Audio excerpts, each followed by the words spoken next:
Greetings, and salutations, one and all. Hello. I like how every time we start this podcast, Ed has like this epic like introduction and welcome for the podcast, and I'm always like, hey. Hello. What's up? I like it. It's a nice contrast. It's our thing. I like it. It's what we do. Yeah, of course. It happened on accident, so we'll just keep with it. Yeah, no sense doing any more work than we have to, right? Absolutely. Yeah. Already have so much work to Just do. simplify this one thing. Yeah. Hi, everybody. Welcome to another episode of Crimes Against Folk. My name is Edward Williams, I'm Ashley E. Norton. and we're coming to you live today from both California and Arizona simultaneously. We use a variety of things to make this happen. Things like Jamulus and Restream, OBS, Loopback, all sorts of fun little softwares and gadgets. And of course, we couldn't do this without your support and your patronage. So thank you very much for tuning in today. Yeah. Thank you. How's it going, Ash? Are you the sky's orange where you are still? Oh, yeah. We went for a Ugh. hike last night, which probably was a dumb idea, but I'm like, I can't go to a gym, because of the pandemic. And I can't really I don't really have a space to work out inside. So I do my yoga on the patio, which is also outside. So we're like, well, let's just go for a hike. And it was so smoky. And of course, the higher we got, the smokier it got. So by the time, and we did a pretty intense hike because I really wanted to get a good workout in. And we did it at night. There was hardly anybody there, which was cool. We went to Potato Chip Rock. Have you heard of that? Potato Chip Rock? No. Yeah, it's like 10 minutes from my house. It's awesome. It's a paved hike, which is partly why we did it, because it was nighttime. It was kind of, it's safer to do the paved hikes at night. And there's this really cool rock formation that hangs at the very top of the hike.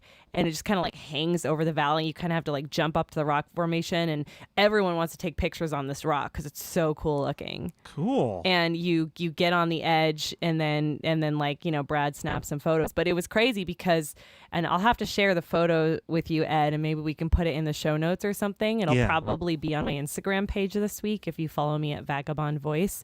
But it's crazy because everything is white. It's me on this floating rock. And then everything is white. And then I went down a little bit, and Brad snapped another kind of cool looking photo of me overlooking the city, because you could see the city lights behind us. And everything it looked like clouds, but it was smoke. It was just covered in smoke. And by the time we got home, we were both coughing. We woke up this morning, our eyes, you can kind of probably see it now. My eyes are so swollen from all this. It feels like I smoked 3 packs of cigarettes last night, and I've never smoked in my life. So that's not true. I didn't really. Okay, whatever. We'll just stop it there. Campfire? Lots of campfires. Yeah. Oh boy, that's a bummer. I hope yeah, it's crazy. people are staying safe out there. Yeah, well, and it's so much better here in SoCal than it is in NorCal. Oh, yeah. So in It's Washington, I know our friend Emma's watching right now from Seattle. So hopefully you're safe up there, Emma. Yeah, it's really bad up north. Yeah. So. Yeah. Just, just when you think things can't get worse. Right. I just want to have a quick shout out to today is Miko Gilliam's birthday. Happy birthday, Yeah. Nico. If you don't know him, he also went by John Doe. He performed the rap verse on our song, our album recording of Parallel Universe. So, and Yep. I've known him since kindergarten. So, Oh, that's cool. yeah, it's nice. Yeah. We thought, I think Fred and I thought we missed it because we just couldn't remember the date. But I was like, I'm sure it's the 13th or something like that. It's like one of the few times my brain 13th. actually remembered something. So Well done. Well, tomorrow is my nephew's birthday. oh, no kidding. Yeah. Curtis. Curtis. So happy birthday to Curtis, too. Yay, Curtis. Even though we're a day early. How old is Curtis? God, I think he's going to be 9. Oh my I gosh. think he turns 9. Yeah, I know. My oldest niece, Grace, just turned 12. Yeah. I'm not old enough to have a 12-year-old niece, you guys. That's amazing. It's not possible. I also asked, can we see the smoke in AZ? I'm pretty sure the past 3 days we've had the smoke overcast here in Scottsdale. I thought at first it was clouds, but it just, the way the sun shone through it, I don't think these are clouds.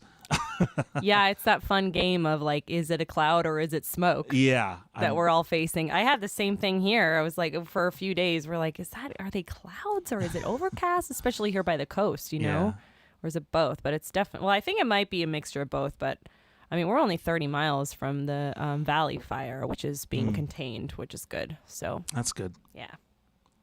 One good thing. Yeah. But yeah, I think, I'm pretty sure we've had the smoke hanging overhead for the past few days. Yeah. I mean, it's helped with the temperatures. I don't know about the air quality, but Oh yeah.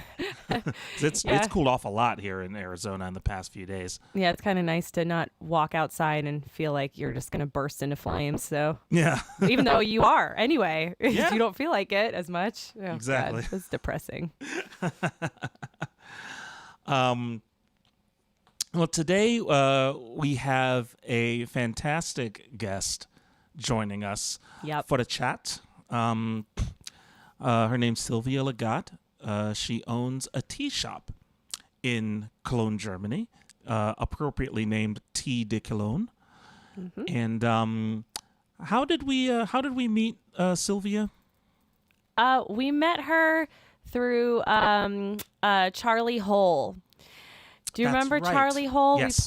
We played a show with Charlie. It actually was the Bournemouth show that we did with Billy Bragg that we talked about that we talked about on a previous episode.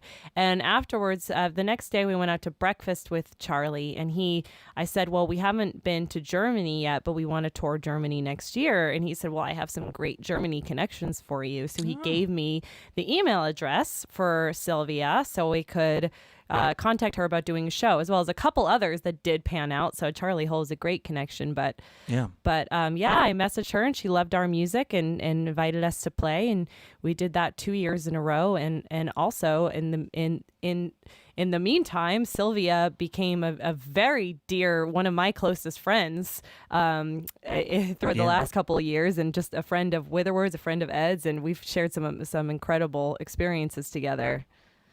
Yeah, it's been fantastic, and it's been just fun seeing Cologne with Silvia. You know, we've kind of toured around a bit.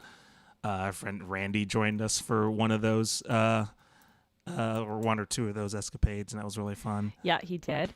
And we'll get to a story a little bit later about a couple other people who joined our journey, but I'm going to save that because it's part of our show and tell segment. So rather than just tell you about her, why don't we invite her on? Woo. And by the way, she just said in the chat that today is Tea de Cologne's birthday as well. What? Tea de Cologne is 17. Oh my gosh, 17? Yeah. That's what we can ask Silvia. Let's bring her on. Almost old enough to vote in this state. I don't know how much good that does in Germany. Right. All right, let's see. Let me give her a call here. Da-da-da.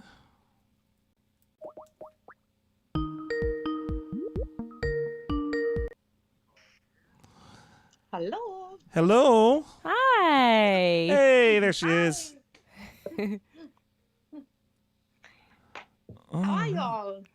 This is so perfect because I was going to message you and be like, oh, can we get on a chat this week and do like a little catch up? And then I realized that you were going to just be on our show. So now we're having our catch up for the whole world to see. We're just pretending it's just us. That's the plan. Yeah. How are you doing? Good. It's been a cozy Sunday in Germany today. Sunny, warm. So very nice. Oh, that's nice. I know when the weather gets nice there in Cologne, it's actually really nice. We've had a few nice days, and I'm wearing my I don't know if you can see it, but I'm wearing my Gamescom shirt today that I got in Cologne last year. Yeah, that was cool. There wasn't any Gamescom, and then they did it like virtually. You could, I don't know what you could do, but yeah, I saw that. They had a bunch of just videos and live streams and stuff like that, but it was still kind of a big deal. Yeah. No better place to do a live stream than a bunch of gamers. Yeah. They're the ones that can figure it out, right? Yeah. No kidding. But yeah, Ed, that's right. Ed was I think we were in Germany last It was last summer. year. Yep. And we had this weird block of time where we just didn't really know where to go or what to do, and Sylvia was like, well, why don't you just come here and hang out with me? So we went back to Cologne after we'd already been there to play our show, and that's when we met up with Randy and our friend Randy, and I'm seeing these posters everywhere. I'm like, what is Gamescom? And Ed's like, Gamescom's like a huge deal. I'm like, well, you know what's happening like tomorrow here in Cologne, right? And he's like, there's no way I'm going to get tickets, though. And then he did. Yeah. I was like, even if I could get a ticket, I mean, the Gamescom's the biggest, like, it's the biggest one in the world. Yeah. And I'm like, there's no way I could afford it. It was like €20. So I went to Gamescom. Yeah. That was really fun. Yeah.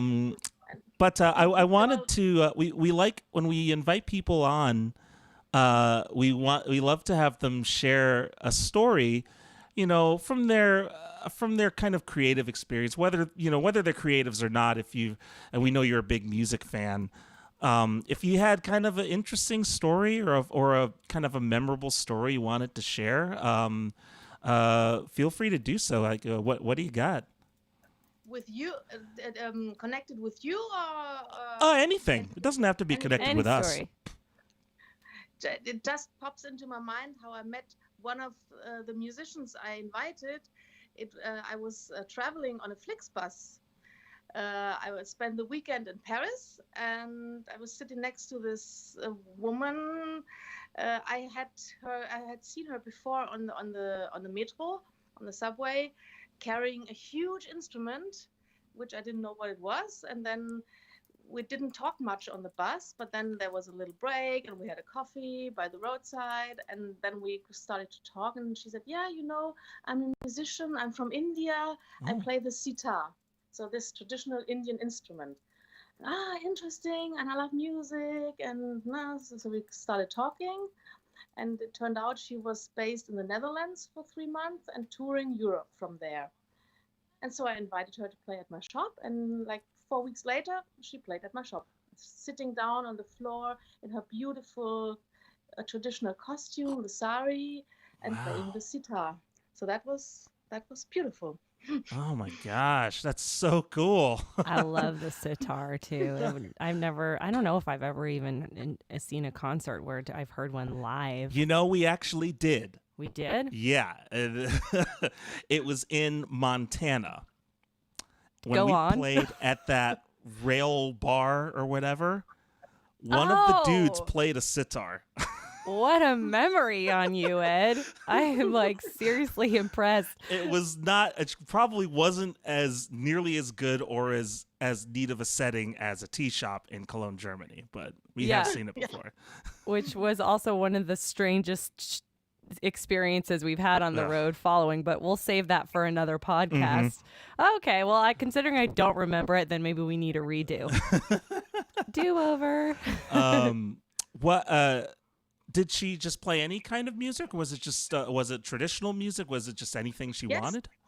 It appears that the sitar music is never fixed, like songs, like fixed pieces. It's always improvisation. So really? She just sits there and starts with a very slow tunes, and then the speed picks up. And I think they've got 23 strings on that instrument, and then the speed picks up and the fingers move so quickly you can't follow them, and there are morning meditations or whatever they call it, and evening pieces. So they follow a traditional rhythm, or I don't know, but it's not fixed songs. It's just you follow these patterns. Wow. And you make it up as you go, and you create magic. It's not 5 songs, but one huge song for like 45 minutes, and you sit there and listen, eyes closed. Beautiful. That sounds so nice. Yeah, that must have been the coolest thing ever. I can't imagine a better setting than a tea shop too. Like that just seems kind of appropriate. The best tea shop in the world. Yeah. Best smelling place you can yes. play at. And happy birthday. Yay! So, Sylvia, I know this story, but perhaps you can share with our listeners about how you got started hosting concerts at T Day Cologne. Yes. So it's almost 15 years ago. So shortly after I started 17 years ago, and then about 1 year in, I decided that I wanted to do readings, like someone who has written a book or reads from a book to an audience, because I love that. And in my hometown there was a bookstore that had like a red couch, and the reader was sitting on that couch and reading. So I thought, okay, I don't have a bookstore, but I could do readings as well. But the first friend I invited, he hasn't written not only like poetry, but also songs. So he brought his guitar. So he cat. Hi, Nelly. Sorry. Nelly. So he not only read his poems, his poetry from his books, but he played a few songs. And I said, okay, man, guitar, okay, that's something I could do. And then I asked another musician, an Irish musician I liked very much, and he had played for like 20 years at that time, and now it's almost 40 years, for small audiences in pubs, in clubs. So I asked him, I've got this small tea shop, and would you do a show for me? I said, yeah, of course I can. And he's been coming to my shop ever since, like 15 times now. Oh my Wow. gosh. And from that, he was the source for like a dozen Irish people, Irish musicians, calling me, emailing me to get a show as well, because they checked his tour plan, and let's phone there, let's email there, like you did with Charlie Hole. They share their contacts, and so all these Irish musicians called me. So I thought, okay, maybe I should have only twice a year, 2 a year, so that not too many Irish musicians. Two Irish musicians a year. But then I thought, okay, maybe I could ask someone else. Or people kept asking me, oh, you do shows now, so can I play for you? I'm from Cologne, I do music, okay. And then it evolved, and nowadays I really can choose, and I get the best musicians in the world, like you. Aw. Thank you. Yeah. Wow. And they all become friends, more or less. So they're always strangers. So they arrive, they sleep in my guest room. I invite them to my homes. I don't know them, like you, and they turn out to be the wonderful people, and they leave as friends, and they almost all of them come back.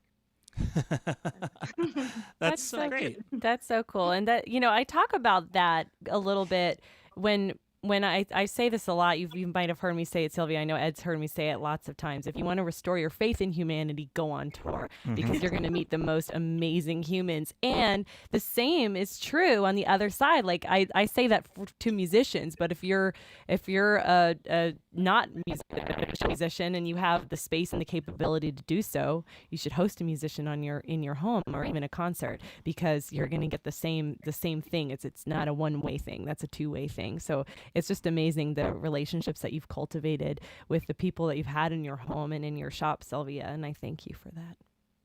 Yeah. You've become such a good friend, and I really love you, and I would never have wanted to miss that. Same here. That's so great. Well, I'm just thrilled you owned a tea shop, because I love tea, and it's fun to like actually see all the different kinds of tea and chocolate. And chocolate, yeah. There's chocolate there too. Originally, why did you want to do a tea shop? Was that, I couldn't remember. I'm sure you told me this before too, but what was the impetus? How much time do you have? It's another long story. Go for it. We got plenty of time right now. Hear it. I had to move. I had to move cities for love, because I used to live in Frankfurt, and met a guy from Cologne, and people who live in Cologne never move to Frankfurt because Cologne is the place to be. So after after 2 years of a long distance relationship, I had to decide to move to Cologne, and there I needed a new job, and I used to work in a tax consultant's office, so doing tax declarations and bookkeeping for other people, and it was a nice office environment, nice people working there, but the job itself was boring. So I didn't want to do that job anymore, or not in Cologne, in another office. And I thought, okay, what can I do? And then my boyfriend and I were walking to like a shopping mall or something, and he said, you can open, like a cafe or a coffee shop, because there were plenty of them. And then I said, I don't drink coffee, I only drink tea, And a week later, he came with his arms full of these catalogs and price lists. I've contacted some tea suppliers, and a year later, we did it. Open a tea shop. Wow. Yeah. Wow. You just decided. Why that was pretty. That was pretty nice. You just found all of these tea suppliers catalogs. Yeah. And you have such a knowledge for tea too. Like, one of my favorite memories from being in your tea shop is when we first got there, and you're like, let's have some tea. What do you like? What are your interests? And do you want it for the health or for the flavor? And then we went around just smelling all the different teas and learning about all the different health benefits behind them. And then you just found the best tea for us. And my mom, who says hi, I have to bring her back the olive tea every year because she loves it. Yeah. My bestseller, which has traveled throughout the whole world with all the musicians. The olive tea is the musician's tea. Yeah. Interesting. With you, it has traveled to the US, with other friends as well already, to Canada, to South Africa, England, France, of course, New Zealand several times, Australia. So, what is it about that particular tea that resonates with musicians, do you think? Because I recommend it to the people. And with the story I tell with that one, they all want it, and it's good, so, and they all like it. Yeah, that makes sense. That makes sense. Yeah. What was the last concert you did before? I'm guessing Germany had to shut down. Were you doing concerts earlier this year? That was funny, because I only started at the beginning of March, because it's getting quite cold in my shop. When it's cold outside, it's also cold inside, and I don't have heating because of the chocolate. I don't want to heat the shop and then cool the chocolate, so I just leave the shop cold and get something a big sweater on or something. So I don't know how much in Fahrenheit, but in Celsius it's sometimes 13 degrees. I don't know. Yeah, so that's pretty cold. It's quite cold. So for musicians, they got cold hands for their guitars. So I start in March, and the first concert I did was on 9th of March.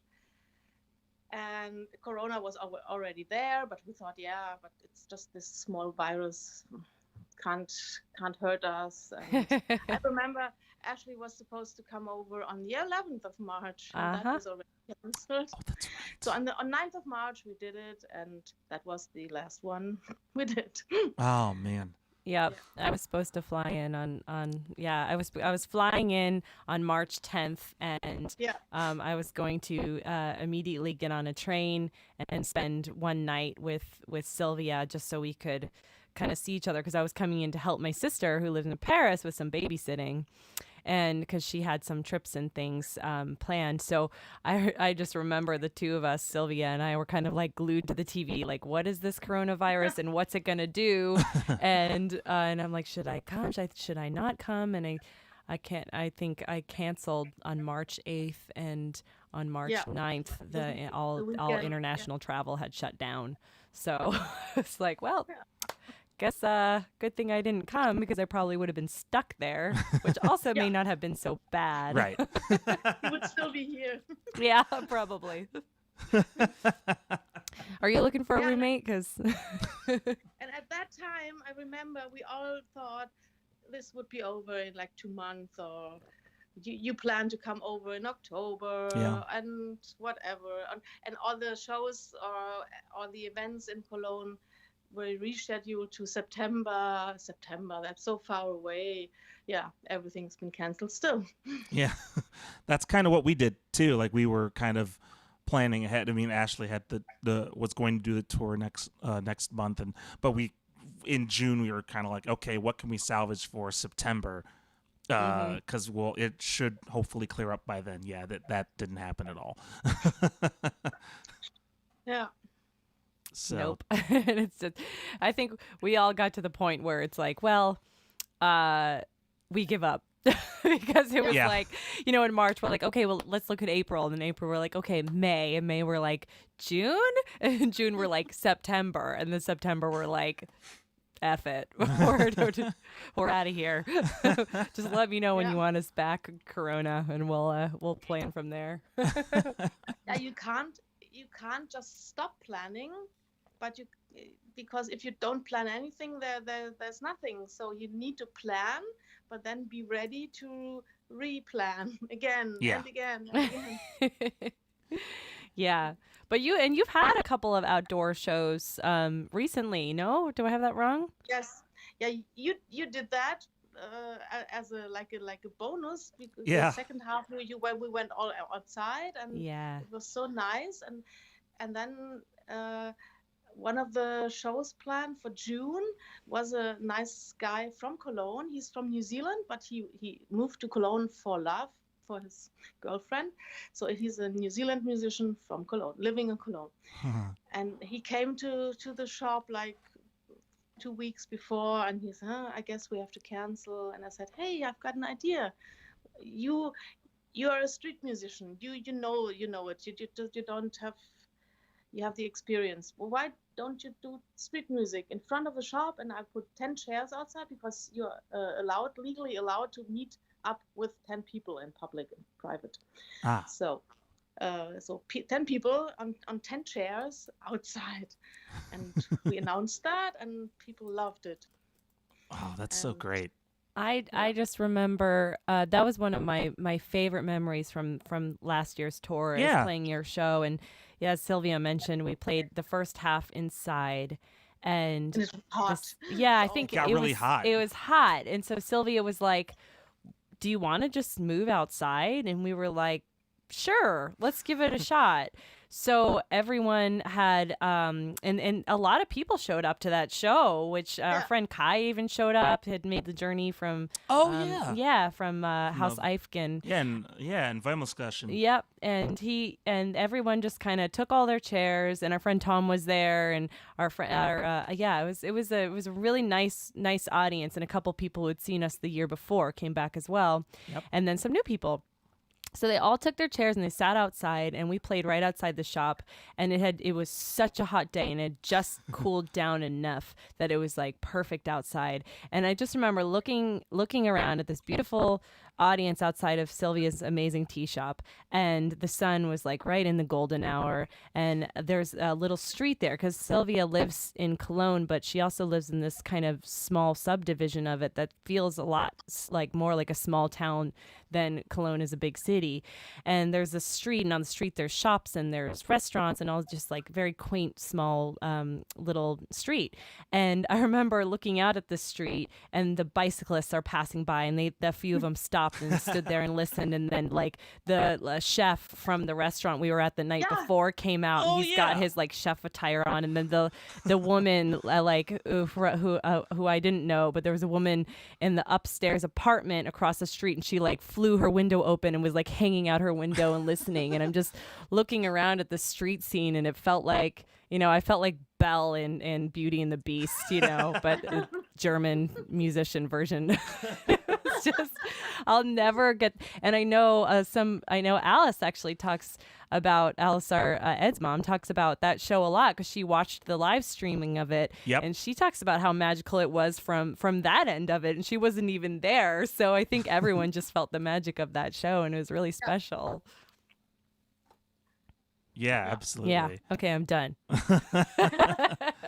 I remember that. That was a really I'm fun night. living it. I know.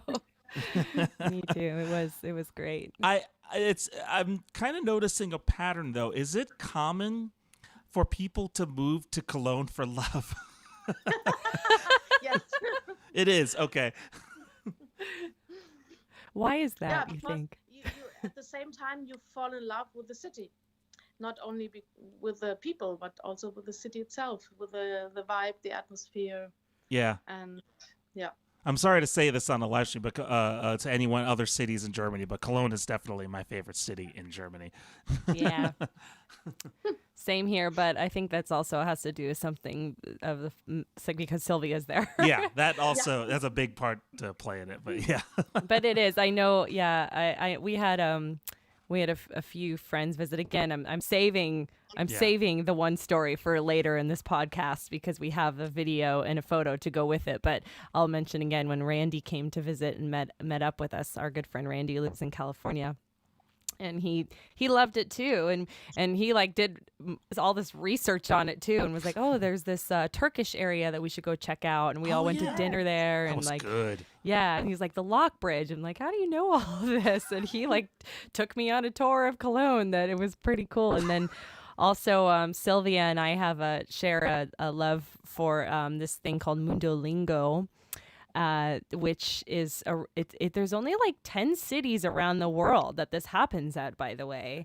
The one is in Paris. I think there's one in New York. And I can't remember where else, but Cologne also hosts a Mundolingo, which is a place where people can go and practice speaking all the languages they speak. And you do so by showing up, and they have the different flags of the different countries sitting on the entrance table. And so you get like, I think you get a little name tag, and then you grab the flags of the country that you speak, your first language being the first flag. And then a lot of people have like 7 tags, and you're like, oh my god, I had one every time because I'm American. And I love going to Mundolingo with Sylvia because a lot of people like to practice their English there, so they want to talk to me even though I have one lonely flag. And I've just met some really, really cool people there. And in fact, it kind of sparked a whole thing for the three of us, a whole journey for the three of us from there, because Sylvia said, well, you do speak more than one language. You speak the language of music.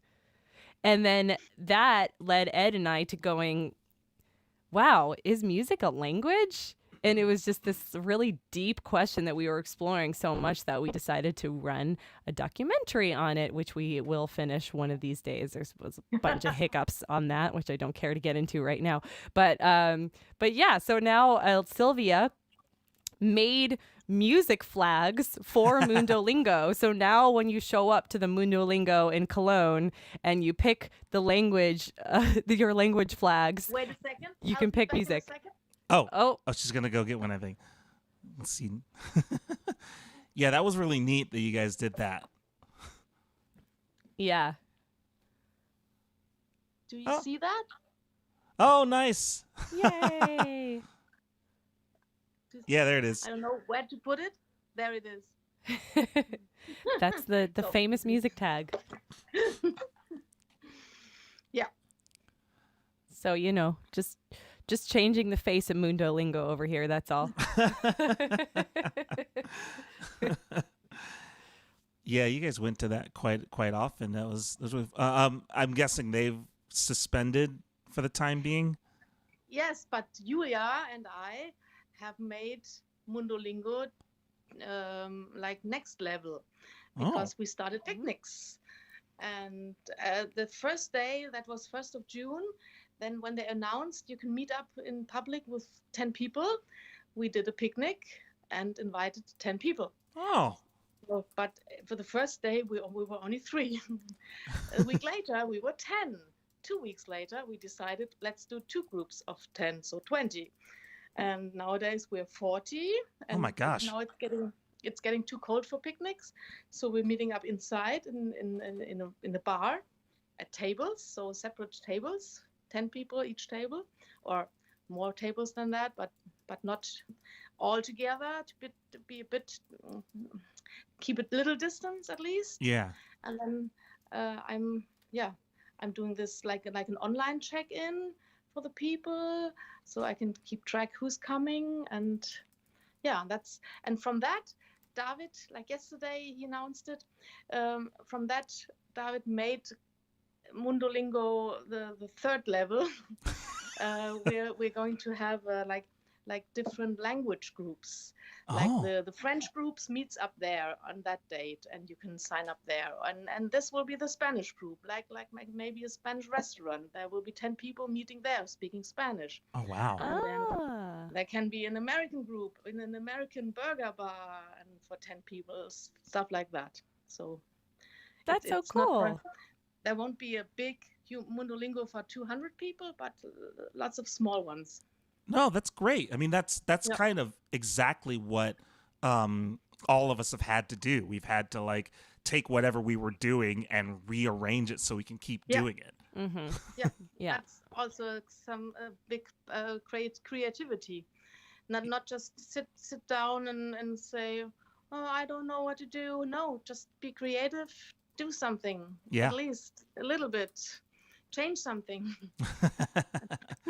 Yeah, well, it's funny, we're actually this podcast is sitting atop some German technology right now. We That's right. Jamulus, the software that Ash and I use to communicate with each other, was written by a guy in Aachen. Ah. And because he needed to rehearse with his bandmates who had all left because they had jobs in other cities, so they all lived 200, 300, 400 kilometers away. And he's like, I still want to rehearse with you people. So he built a software that allowed people to do that. And that's what we're using. Yep. Out of necessity, they're born some great ideas. Yep. Absolutely. So how has the shop's business been since the pandemic? Has it been slowed down, or is it the same, or? For me personally, for my shop, it's been really literally the same. Huh. So I didn't have to close at all because I sell food, tea and spices and olive oil and all food stuff. So food was allowed, and people still buy tea, maybe even more than before, because when you're doing home office and you're working from home and don't have the free coffee in your office, but you're sitting at home, you drink more tea than normally. It's true. So I do. So I don't think it's summer now, and I sell much less tea in summer anyway. So, but it's not Corona related. So Yeah. I'm good. Wow, that's fascinating. I'm honestly surprised to hear that. I wasn't sure how it was going to hit, smaller businesses like yourself, that hopefully wouldn't get, they've been just ravaged here in the US for most of the summer. So Yeah. Yeah, So, I know. I was really happy to hear that things were just kind of kept on as normal for you, Sylvia. That's so nice to especially to have and know someone who has some sense of normalcy. Just Yeah. kind of Yeah. makes me feel more connected by association, if that makes sense. Yeah. No, it does. Yeah, really, I can't complain at all because even during the lockdown, at least I had my working day with less people, which also was quite nice. So they sometimes they called ahead or emailed, and then they just came to the door, picked up their tea and left. And sometimes they bought the double amount, so to have a to store something, and I had much less work but the same amount of money in the evening. So that was nice.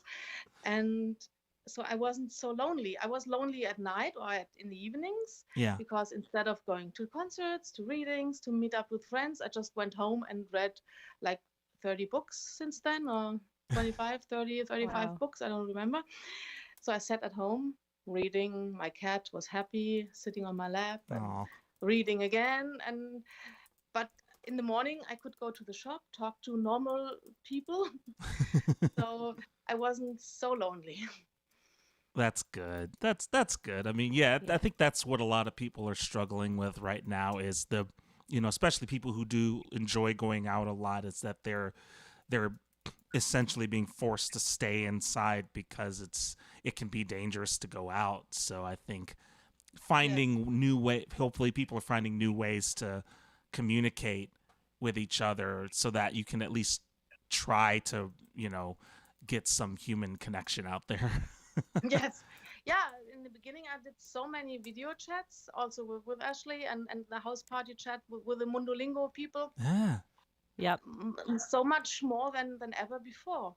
And that it gave a kind of of a connection. What I missed most, of course, was the physical touch. No hugs. Yeah. That was so difficult.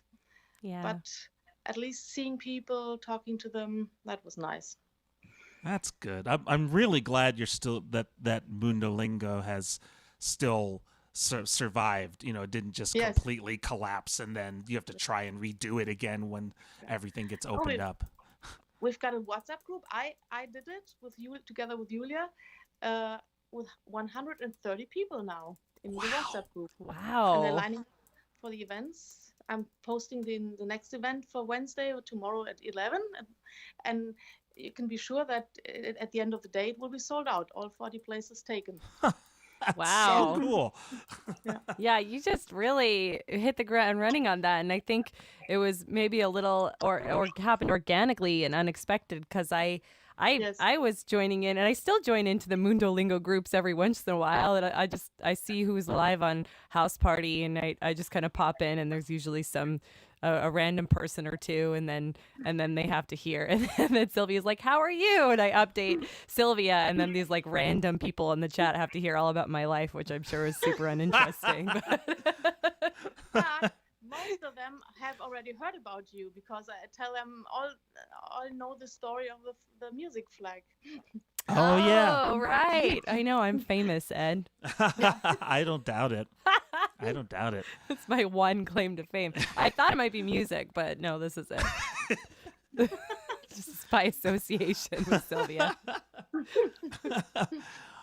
Well, we're really, really just tickled that you were able to join us today, and we got to chat and catch up. It's so great. I'm really relieved that you're doing well. We just had one more question, and this is something that we ask everybody that's appeared on the podcast so far. If you were to have any superpower at all, what would it be? And anything. You can think of anything you want. I don't know. I really don't know.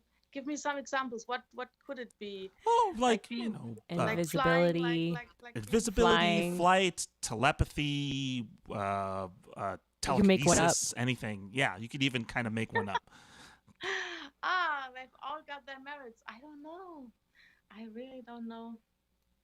Maybe invisibility, so I could sneak up everywhere and go up to my favorite musicians, go backstage everywhere. Yeah. Oh, there you go. Yeah. No, what you really need to do with that is just hang out with Ashley all the time. Yes. Because she is a wizard at getting backstage. I am the best. I basically like made it a personal conquest to get backstage at every concert I go to, no matter who I'm with. So I've heard so many stories about you got backstage at this concert, It's amazing. Invisibility, yeah. So mine was to fly. Mine's still to fly. Yeah. I think invisibility. I think that's a great way to use your invisibility powers, though, Sylvia. It's like it's just to enjoy certain pleasures in life that you wouldn't get to otherwise. That's a fantastic use of that power. Absolutely. Where can people find out more about T Day Cologne?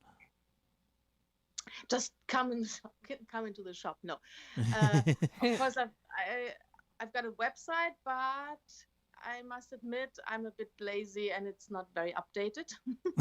That's okay. I've got a Facebook page, which is also it's a bit more updated, but also I'm a bit lazy about that. And yeah, so they can sign up to my newsletter on my website to be informed about shows and everything. I'm also on Instagram, but also I'm there. Really need to get together with Ashley and make like a like an like a coaching how to do Instagram. She's so wonderful on Instagram. Yeah, she's excellent. These stories, these pictures, and I need to do that also, but I don't have the. I don't know. You know, I It's should too do much for me. a segment on that on one of the upcoming podcasts on like tips and tricks for Instagram, because Yeah. I have figured it out a fair amount in the last like year, but I Yeah. put a lot of work into it. So thank you for saying that. But yeah, I'll help you anytime, Sylvia. I don't. Not only I need tips and tricks, but I need the motivation to do it. Yeah. to start it and not forgetting it. Sometimes I make pictures of a new tea and post it, and then for 3 weeks I forget it, and then I should do something. Then I do 2 things in a row, and then 3 weeks nothing. So No, I get it. I'm the same way with Instagram. Yeah. So it's okay. Yeah, absolutely. Get in touch with Ash. She can help you with that stuff. Totally. yeah. Yeah. Well, we're really happy you're able to join us. Give a hug to Nelly for us as well. Nelly. One of my favorite Nelly. cats in the world. Same. Yeah. And hopefully we'll be able to visit you again soon and Yeah. play another Always show. welcome, as long as you like, and yeah. And Oh, hopefully thanks. soon. Oh God, I hope so. I hope so too. I miss you, friend. Yeah, I miss you too, and I will come to see you in America as well.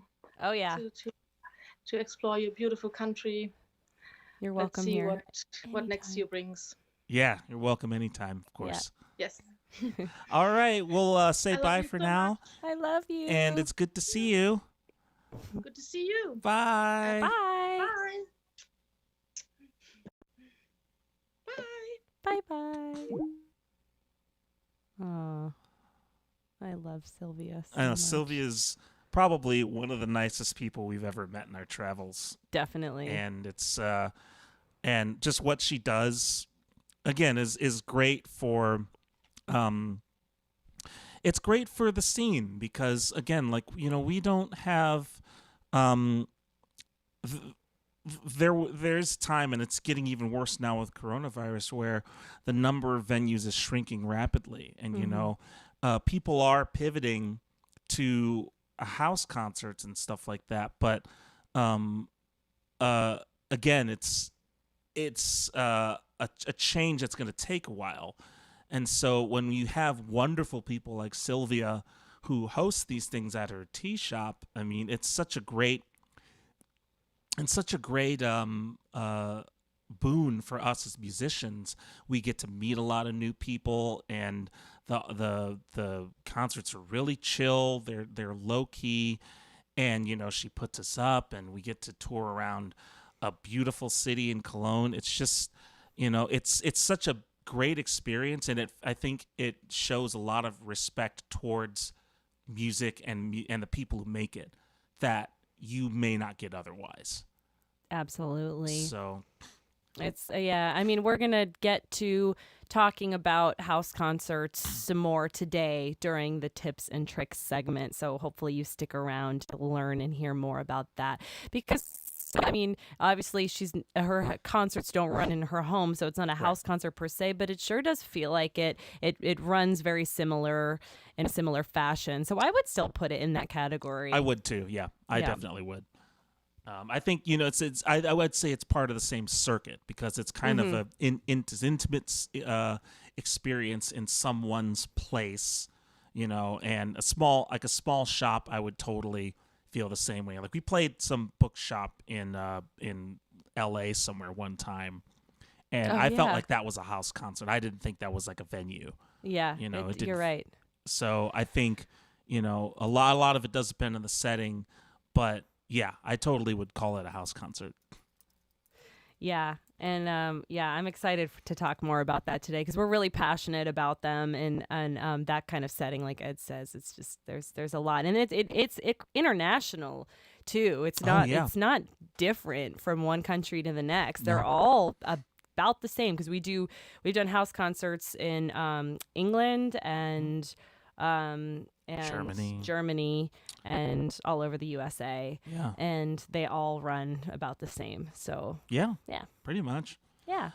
So in continuing with our talk of Cologne, Ash sent along. I had the photo. I'll put that up, but I have to load the video still. But she shared a great photo with me. Yeah. That leads into a really, really fun story. So what do you got for us today, Ash? Yeah. So this is welcome show and tell, everybody.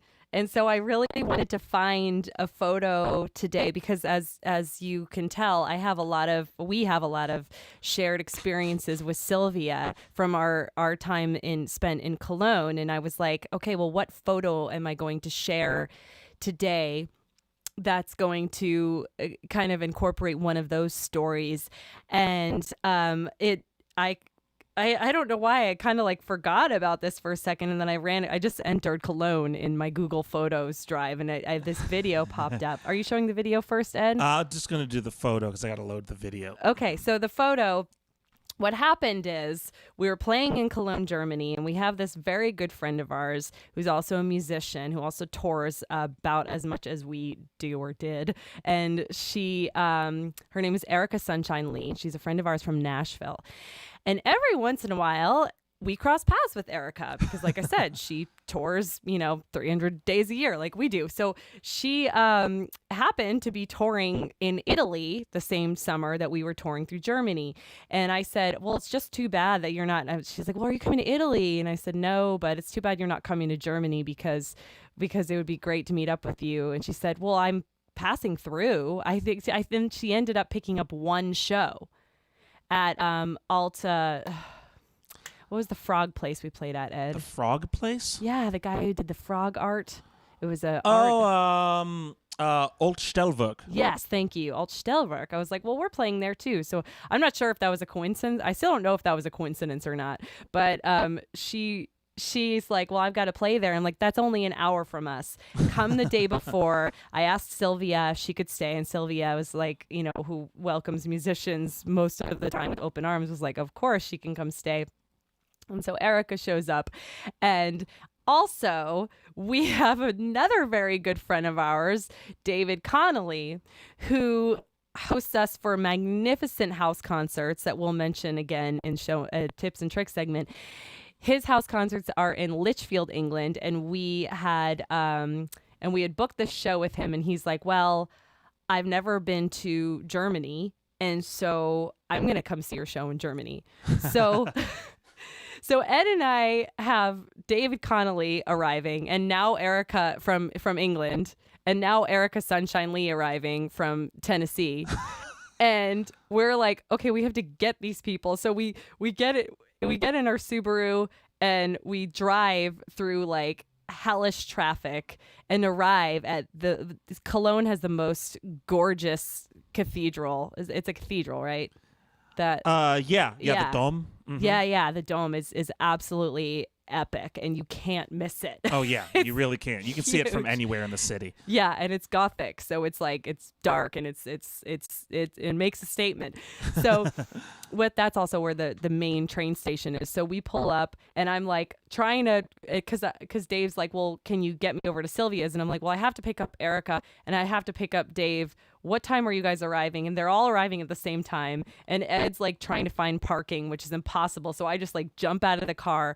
And then all of a sudden, I see Erica Sunshine Lee, and she comes out of the train station into the city square, and she's got on her fringe cowboy boots and a cowboy hat and two massive rolly bags and a guitar strap to her back, and she's got this thick southern accent, and she's like just a very loud human, so you can't miss Erica. So I see her, and it was like just the most Erica entrance ever, and she's like, hey, and I run up to her and we have hugs, and we're really excited, and we're taking selfies, and all of a sudden Dave just pops up behind us and but like out of nowhere sees us because you can't miss Erica, and comes up in the back and just jumps and photobombs our selfie. And I'm like, Dave!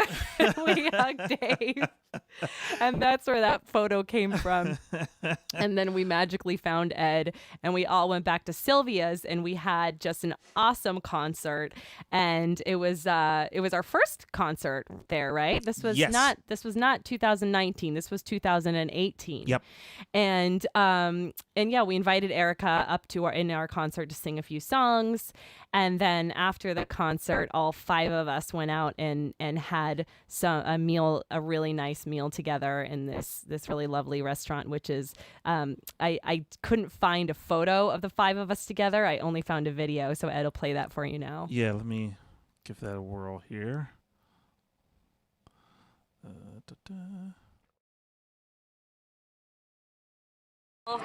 Don't look at the camera, or look at the camera.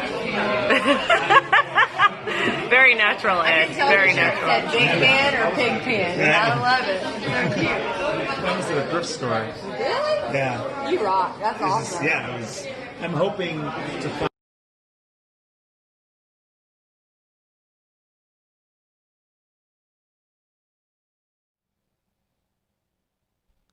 So yeah, that was what was the name of that restaurant? It was just down the street from Tea de Cologne. I don't remember, but I think we went there again the following year after we our sure show with Tom and Sylvia, and I can't remember, but it's very loud, and there was even like some kind of concert happening in the room next door.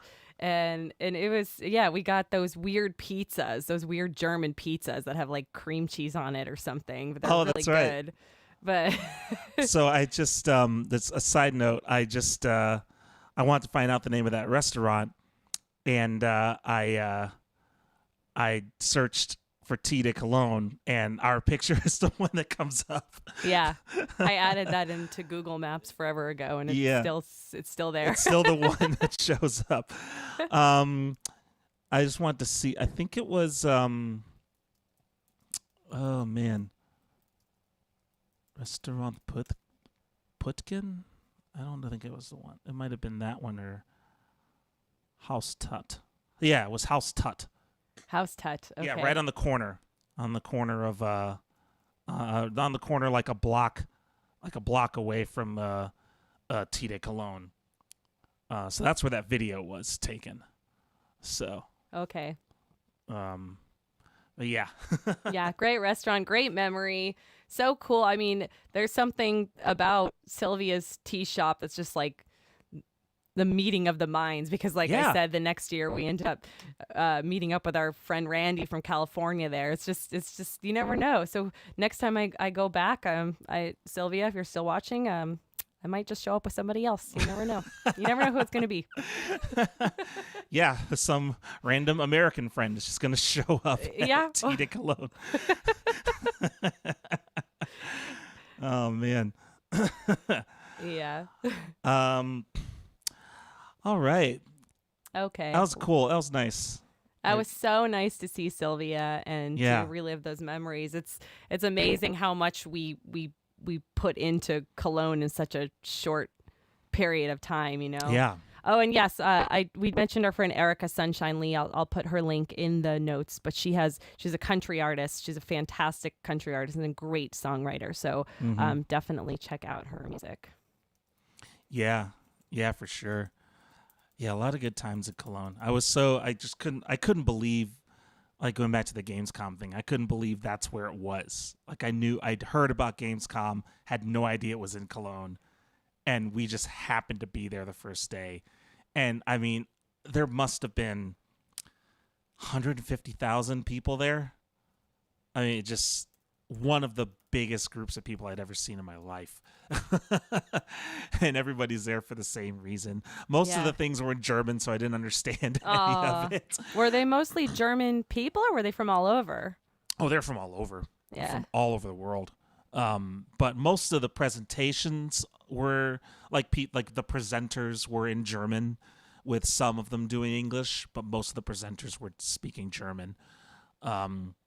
But yeah, it's just massive. Like, you know how big Nam was? Yep. It was probably bigger than that. That's hard to fathom. Yeah, it was probably bigger than Nam, which is hard to think about. But yeah, so definitely visit Cologne if you're looking for a place to visit in Germany. Cologne is definitely one of the places you should go. It's a beautiful city, and stop by Tea de Cologne.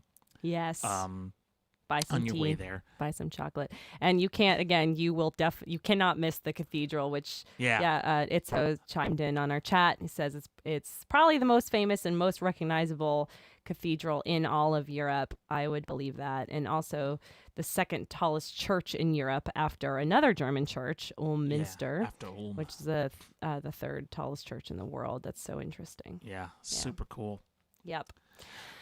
We'll All get right. back there one day, but it's nice to relive there in our memories today. Absolutely. So we were going to do, we have a video now to share with you, which we thought about sharing another video involving Cologne, but we decided that maybe we would take a breath and we'll share that another day instead. Yeah. This comes from a short cover flip series that Ed and I did. We only did a couple of them, and then we got tired of doing them because it was so much work. Yeah, it was a lot of work. We're like, we'll do this once a month, and then we're like, oh my god, we'll never do this again. Musically, it was really difficult. Yeah, but it came across. Yeah, which for a change was your fault. Usually I'm the one with the dumb ideas. Like, let's do this really hard thing. Yeah. But Ed brought, and it came across my radar because this video didn't do that well upon its release as I thought it would, and I think we didn't spend a lot of time promoting it maybe, but we should throw it out around again because it's really fun.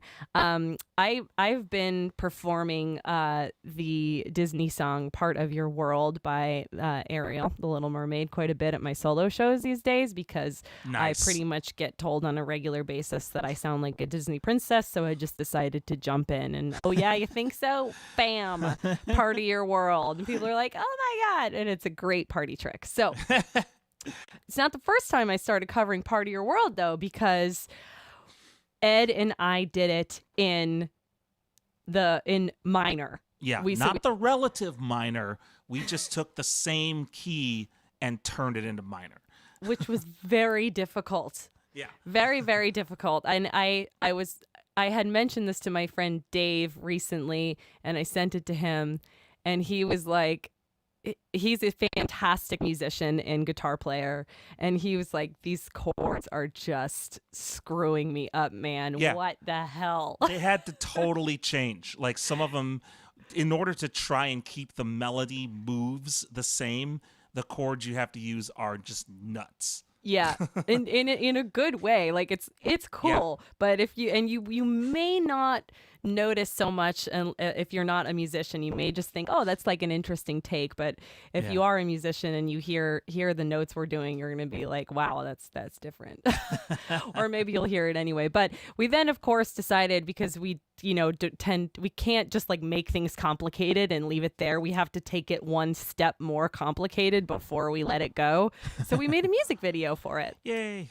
We did it filmed it ourselves when we were in Colorado in the snow, and this is it.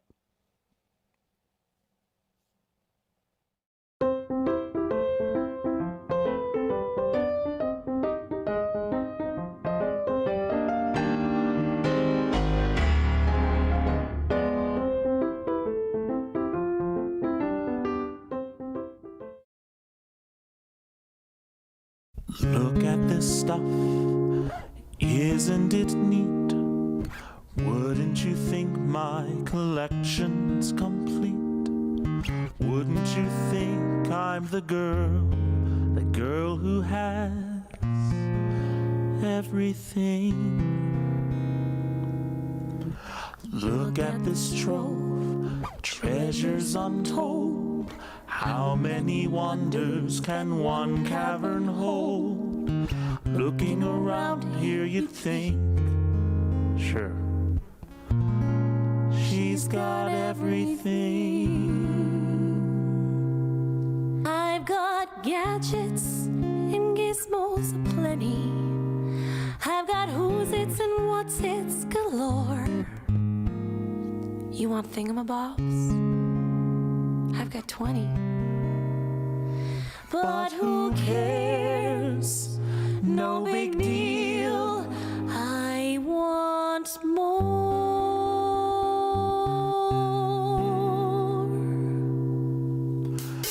I want to be where the people are. I want to see them dancing, walking around on those, what do you call them? Oh, feet. Flipping your fins, you don't get too far. Legs are required for jumping, dancing, strolling along down a, what's that word again? Street. Up where they walk, up where they run, up where they stay all day in the sun, wandering free. Wish I could be part of that world. What would I give if I could live out of these waters? What would I pay to spend a day warm on the sand?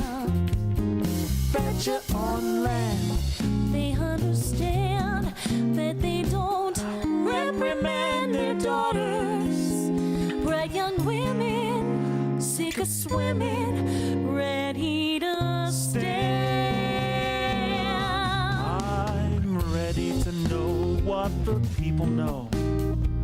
Ask them my questions and get some answers. What's a fire and why does it? What's the word? Bird. When's it my turn? Would I love to explore that shore up above? Out of the sea. Wish I could be part of that world.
Let's see how that looks. I think that.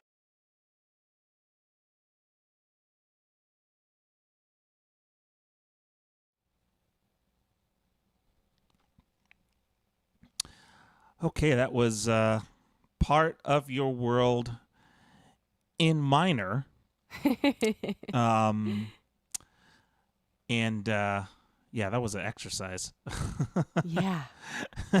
Oh my God. Especially the trying to sing the harmonies. Mm-hmm. Oh God. I still have nightmares. The toughest part was just keeping everything in minor, because there's always going to be there's a half step that you have to hit. It's usually like a half step lower or a half step higher for the note, and to make sure it's still in key, and it's just really tough. And yeah, the chords all have to start at different positions, especially the beginning. You start with a major chord, oddly enough, another major chord, so it was kind of interesting. Interesting exercise. Not sure I would ever do it again. Well, and we never really learned to do it live because we Right. just didn't. We were like, okay, we did it in the studio, and I don't think we can do it again. And we just didn't. I don't know. I think we tried it once. Did we try it like one time?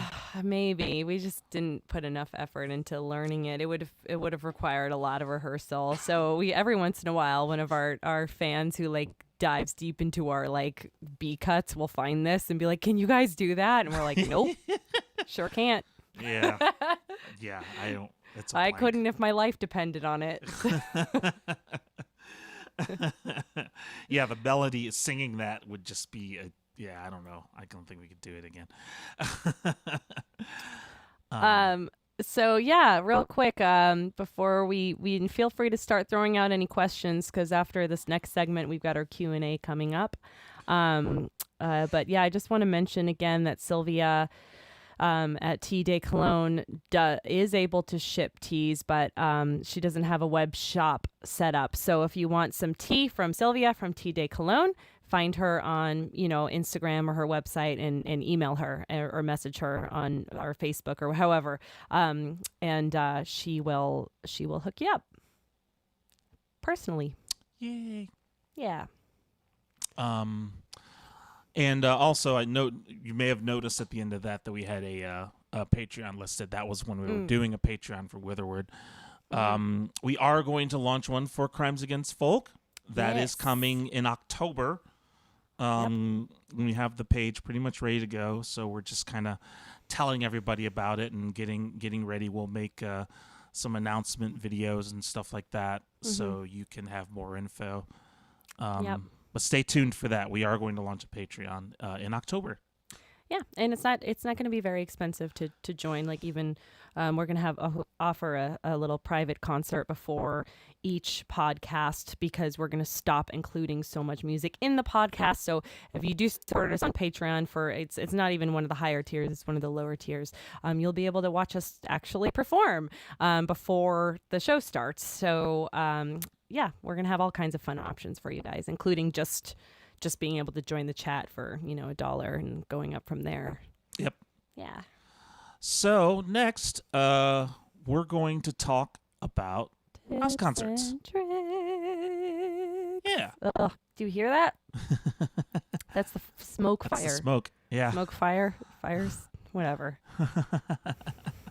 My voice ain't working so good anymore.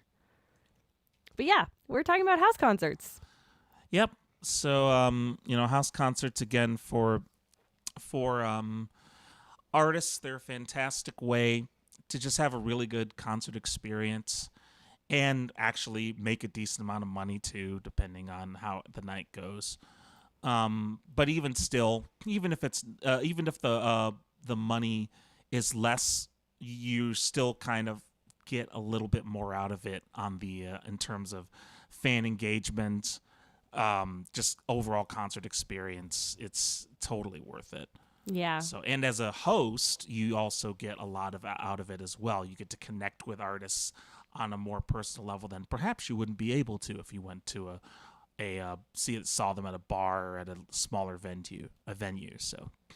Yeah, I mean, we talked earlier about getting backstage. Like, you basically are backstage and get a concert at a house concert. So there's a few reasons why we want to kind of break them down for you because, they're great, in our opinion, for artist and host and attendee. Everybody gets something really magical out of these shows. I've never played a bad house concert. We always walk away feeling very fulfilled, and it feels like the audience does too.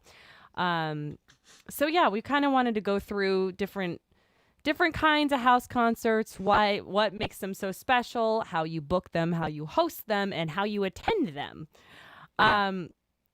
Starting with, the different kinds of house concerts, because we mentioned earlier about Sylvia's show at Tea Day Cologne, and even though it's not at her house per se, it still is a house concert, and it has checks all the other boxes on that realm. So it really does feel like it, and is one, in my opinion. So there are house concerts that can happen at people's homes. There are house concerts that can happen in little shops.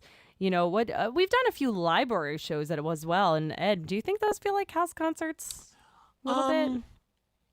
They kind of toe the line. I think, Yeah. like we played at the Escondido Library, and then we've also played at I'd say Green Guitar Folk kind of toes the line in where was that, Kansas, where there are bigger audiences, much bigger audiences, and they're in sort of, they're not in traditional venues, but they're not in somebody's house. Yeah. But I think it's kind of the same idea.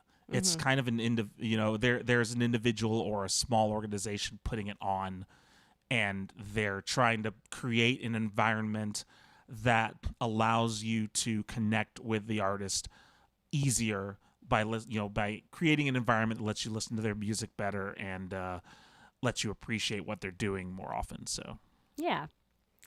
So it can be kind of a gray area too, and if you find one of those gray areas, you should jump on them because they're really cool. There are house concerts that are just kind of existing. The existing house concert series, they usually happen about once a month, and often that concert host will even have it on it's the third Thursday of every month or whatever, so everyone knows when the concert is. So they don't happen that much. You only have 12 opportunities a year to see an artist at one person's house, so that whoever is hosting them is going to have the top musicians play, because there are hundreds of people that submit to their house concert and they're only going to pick 12 a year. So basically, if you're going to an existing house concert series, if you've never heard of the artist before, just go, because I guarantee you they're going to be amazing and you're somebody you probably never heard of before. You also can, we've asked friends to host one for us before, even if they've never done it. And those are really fun too, because especially for first time hosts, it feels really like it's an experience you're never going to forget. Do you remember that one time you guys came to our house and we did that concert and we set up the stage just for you? Yes, of course we remember that. We're going to remember that forever too. And I bet your audience will also.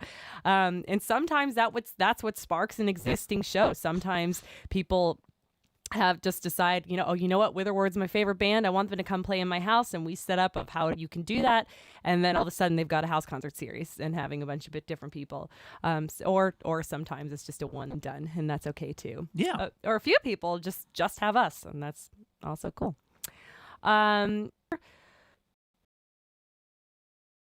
Other kinds of things, there's I only want to touch on So Far for a minute, because I could really get on my soapbox about that, and I'm not going to do that today.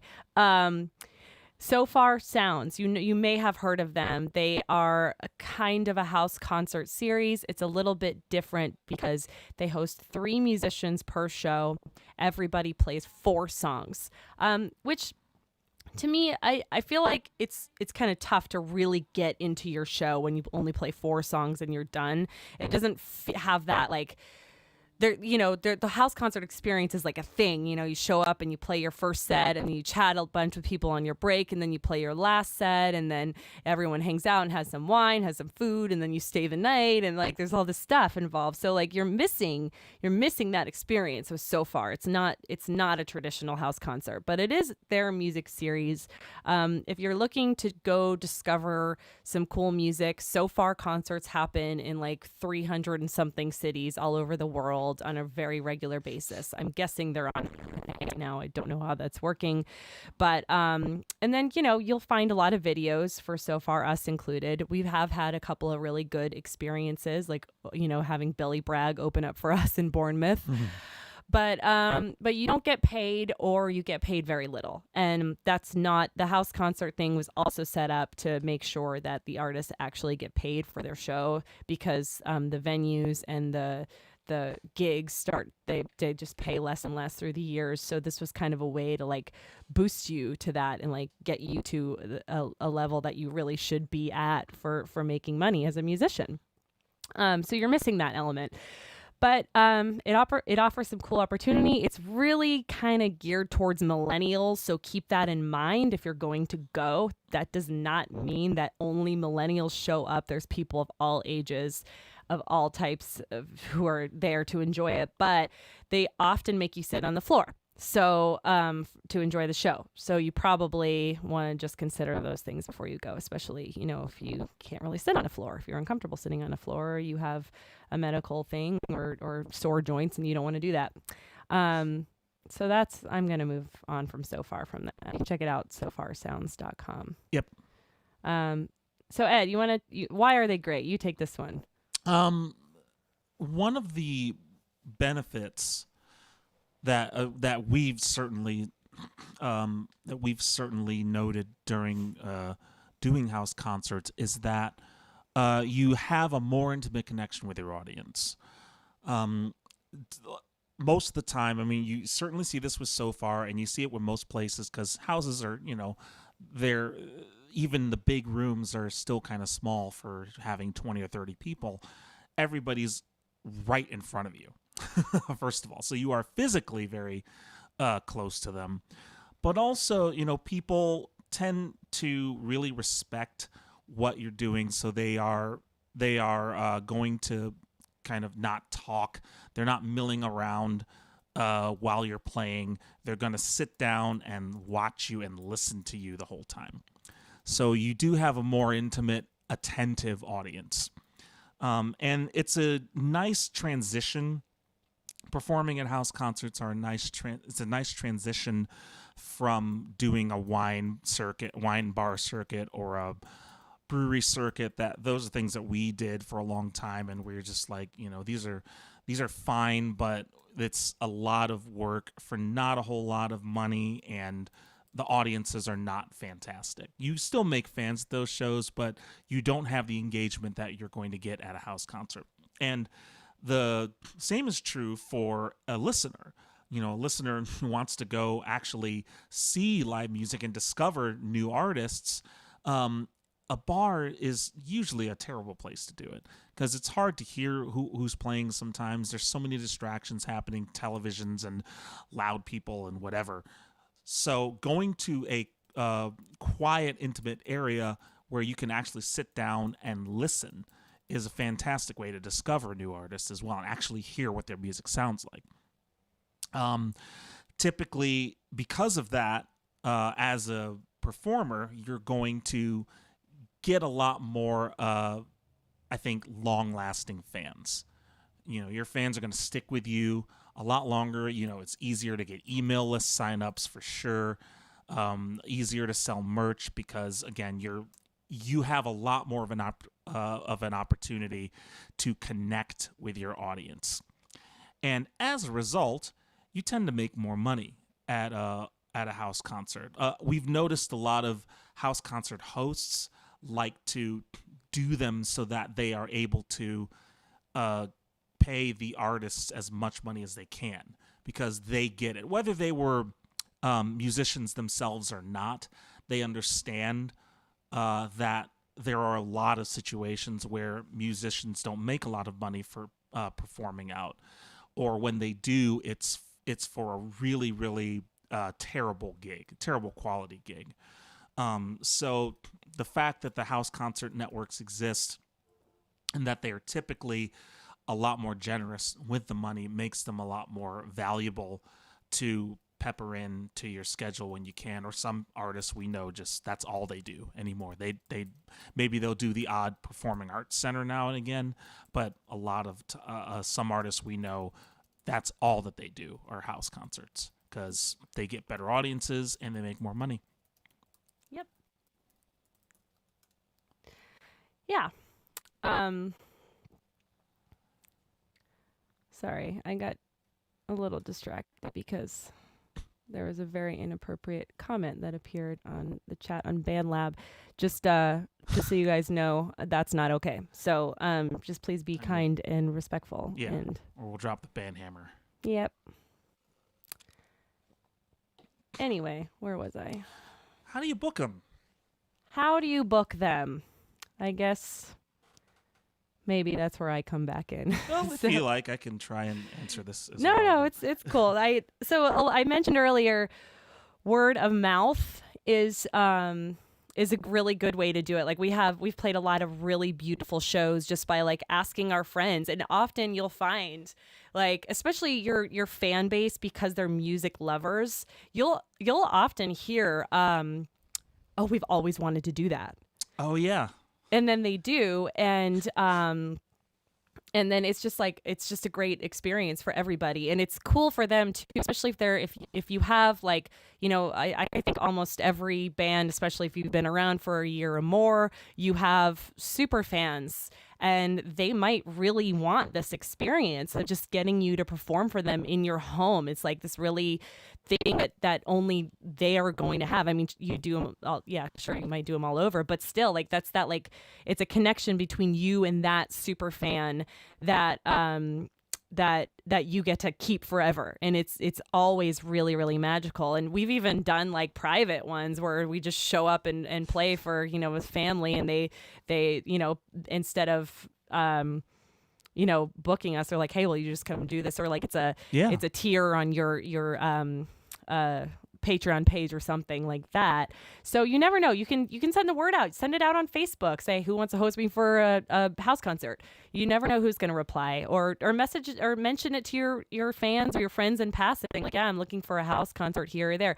We have a friend, Steve Goody, who books a house concert tour almost every year except for this one, where he fills in a full cross-country tour. It's like he starts off by pegging where he wants to go, and he marks the cities where he's going to be stopping in. And if he doesn't have a show yet, it's in red. And the minute that he books a show there, it's in green. So if you're a fan of Steve, you can kind of see, oh, he's coming to Phoenix. Oh, and it's still red. Awesome. Let me mark that green and book him for a show. Oh. And it's a pretty simple process, and it's really easy for you. All you have to do is, because a lot of people go, well, I don't know how. And you go, well, just say yes. We'll show up and take care of the rest. I mean, the musicians really know what they're doing, especially if they've done it before. So you can really, really trust them. All you have to do is get the word out to your friends and your and get them to show up. But we'll touch on that next in the next little portion of this.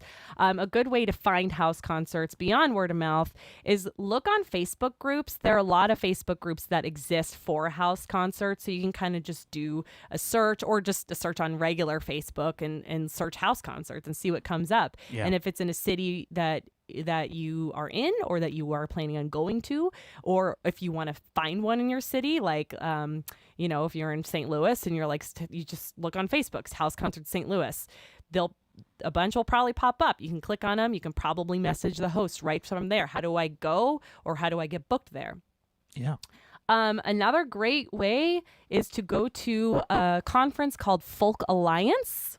Is a great way to make connections for house concert hosts, because there a lot of them show up there to Folk Alliance. Not all of them, but a lot of them do show up. There's also like sub cities that will have their regional conferences. So Far West is one of them. Farm is one of them. If you look up Folk Alliance and regional, you can find the one in your region. Those are the regional ones, and we are huge fans of Far West. Yeah. We've been showcased at it, and we are we've become very good friends with a lot of the people who attend and who run it. And we're actually going to be doing some episodes coming up that are just geared towards you know, giving them some love. But go to these conventions and talk to some people. I want to do house concerts, and you'll be amazed at what you'll uncover.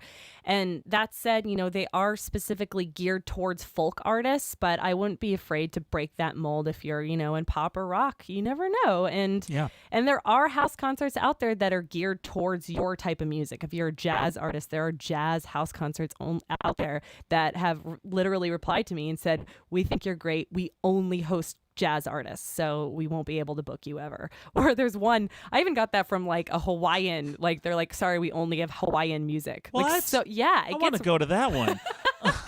Right? It gets really specific. Or classical. I've come across a classical one, which would be really cool to go to. Yeah. Really good musicians at those, right?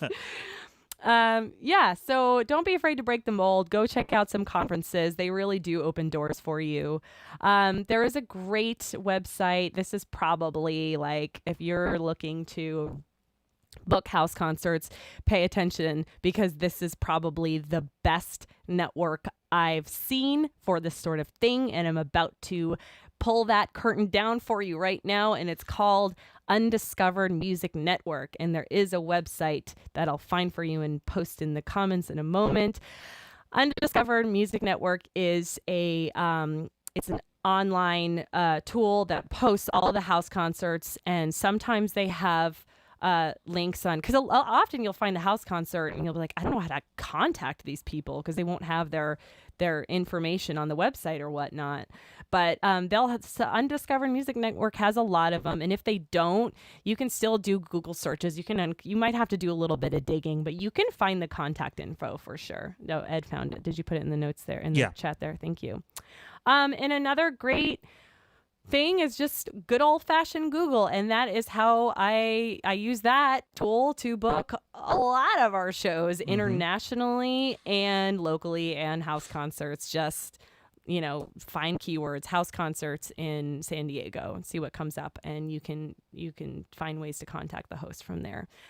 House concerts, Hawaiian house concerts, the one will show up, stuff like that. Yeah, so definitely just get on your computer and start combing through all these resources. I know this year is a little tough because a lot of the conferences got postponed or canceled, but a lot of the doesn't mean the communities don't still exist. So even if the conference is canceled, look up the conference anyway, because you're liable to find a lot of groups surrounding those conferences that are still very much active, and you could start networking now, and then by the time you're ready to start booking, you've already made the connections, so you're ahead of the game. Once you've got once you're a host and you've started wanting to book artists for your own concert, how in the heck do you actually host them? Reach out to the artist. Make sure that you're communicating with the artist in terms of what equipment they need and what equipment you have, what your room is like. Send a few pictures of the room that you're going to have them in, and make sure that way we can see as artists, okay, I need to bring this setup or this setup, because oftentimes artists will have kind of their own setup that they tour with anyway. If they're a touring artist or if they've toured ever, they have their own setup, and a lot of times it's usually pretty small, so that only helps a house concert environment, because obviously there's not a whole lot of room. Offer them a place to sleep for the night. If you've got a spare room, or if you've got a couch or an air mattress in a room, whatever you can, that goes a long way, because lodging costs are one of the largest costs that touring musicians incur. And it's just a nice gesture. It's just a nice gesture because that way the artists can kind of take their time tearing down. They have more time to meet with your guests. They have more time to spend with you. So you get a chance to actually hang out with them all night if you want to, or all afternoon, whenever you want to do the show. It only increases that sort of bond between the concert host and the artist is a lot more willing to tell other artists about your concert and the great experience they have if you offer them things like a room to stay in. Oh yeah. As far as payment goes, you can pay them directly a set amount as long as you're clear about it before everybody gets there. Or you can ask your audience for a donation, typically in the $15 to $20 range is what we've seen. You can go as high as $25, you can go as low as $10. And make sure that it's clear to both the artist and the audience. A nice thing to have is just if you've got somebody who can kind of be an enforcer, that would be good. Someone who's politely encouraging people to to donate. That goes a long way. because there are a lot of laughing 'cause people. The one show of the guys who were like, Soundgarden. Yeah, they walked around with their tip bucket and people would put, I do not recommend doing this for the record, but they walked around with their tip bucket, people would put money and they go, that's not enough. We made so much money. We at made a that lot show. of money that night, granted. But please don't do that. I was like, oh, if I had seen that, I would have been mortified. Yeah. But after the fact, it was kind of great. Yeah. Yeah. So make sure that, that helps. If you want to be that person, that's fine. But just make sure it's clear to the audience that this is an event that they should donate to because they are supporting this artist who has traveled all this way to play for them. Make sure you reinforce the value of what the artist is giving them, because that's the whole reason that the artist is doing this in the first place. They're getting a lot of value out of this, and they're getting a lot of meaningful connection out of this with not just you, the host, but with the audience as well. So providing making sure that the audience respects that value is one of your top priorities as a concert host. So yeah, you can either pay them up front, or you can have kind of a pass the hat kind of thing go around as well. That's very common in Germany for a lot of concerts. As far as how many people to expect there, artists kind of expect around 10 to 15, I would think, 10 to 15 people. But I mean, depending on the size of the house, we've had, around 30 or 50 or even around 100 or more, just depending on the size of the room. Don't feel too bad. But just try to, if not a lot of people show up, but just try to encourage as many people as you can reasonably fit in your space to show up. You may not want to go too crazy because then it creates kind of an adverse experience for people. Make sure that you have enough space, enough seating. If you need, these are sort of the logistical things that you can work out with the artist and say, hey, how many people would you like? How many people should I expect? That sort of thing. Make sure that you can accommodate all those people. A lot of hosts like to do things like set out food, maybe provide drinks. It's up to you whether you want to do that. You can also make it kind of a potluck so that people can bring along what they want. That's kind of nice because then you don't have to pay for any of that up front. And it's a little bit less of a mess to clean after. So how you want to organize kind of the refreshment part and the audience logistics part is up to you. Just kind of make sure you don't go too big for your own space. And that way you don't create an adverse environment for your host, for your artist, and for your guests. Yeah.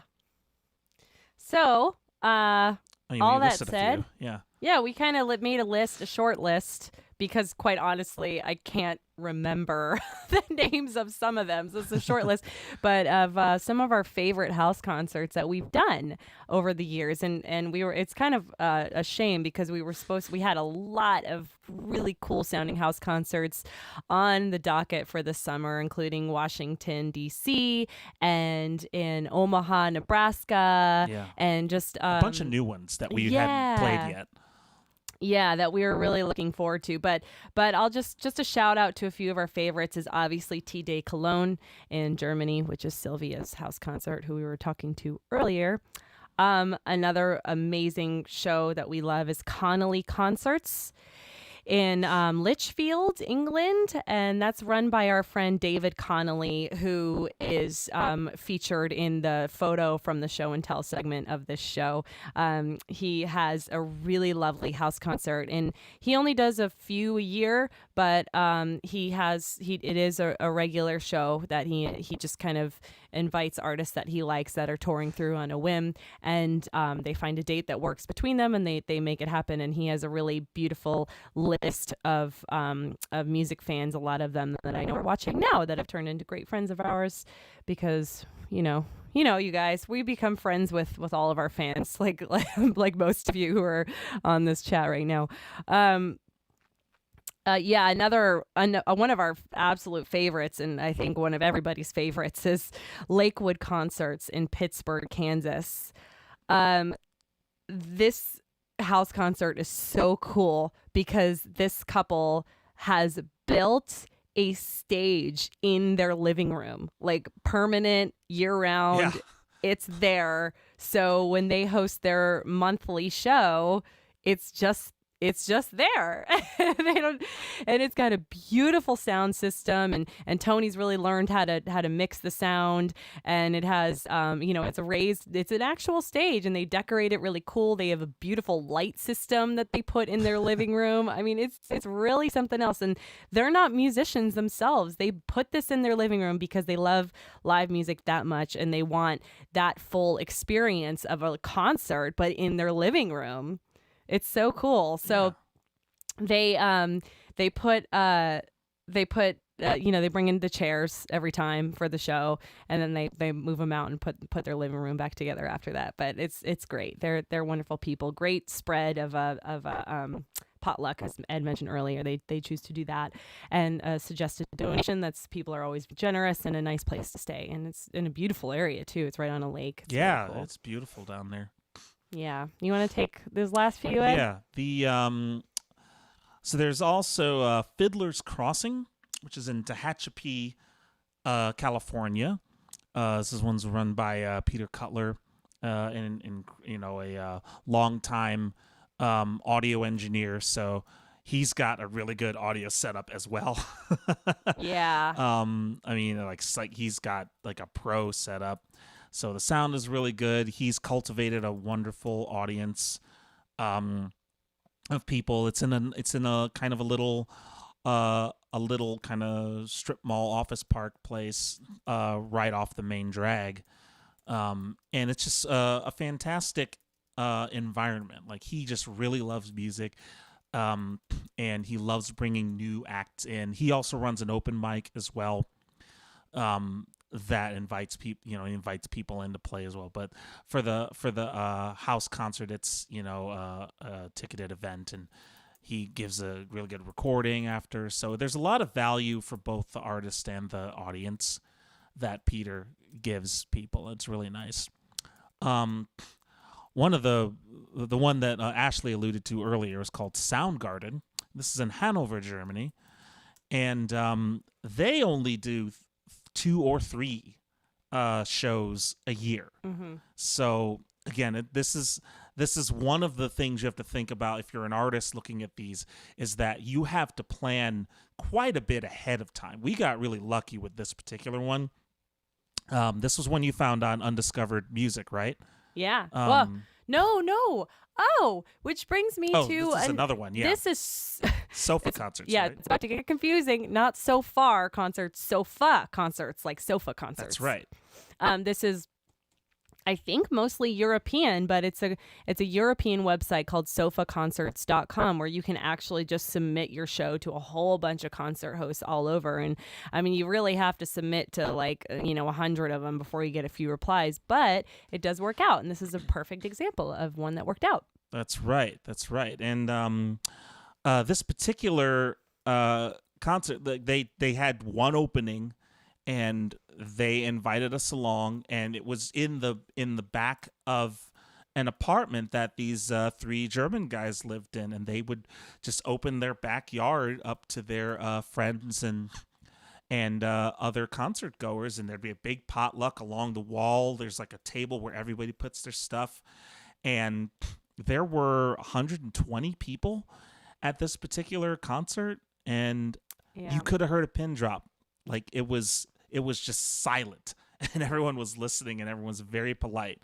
And yeah, that was the one where we made. That's probably the most we've made at any house concert, because the hosts were very aggressive about collecting money from people. Yep.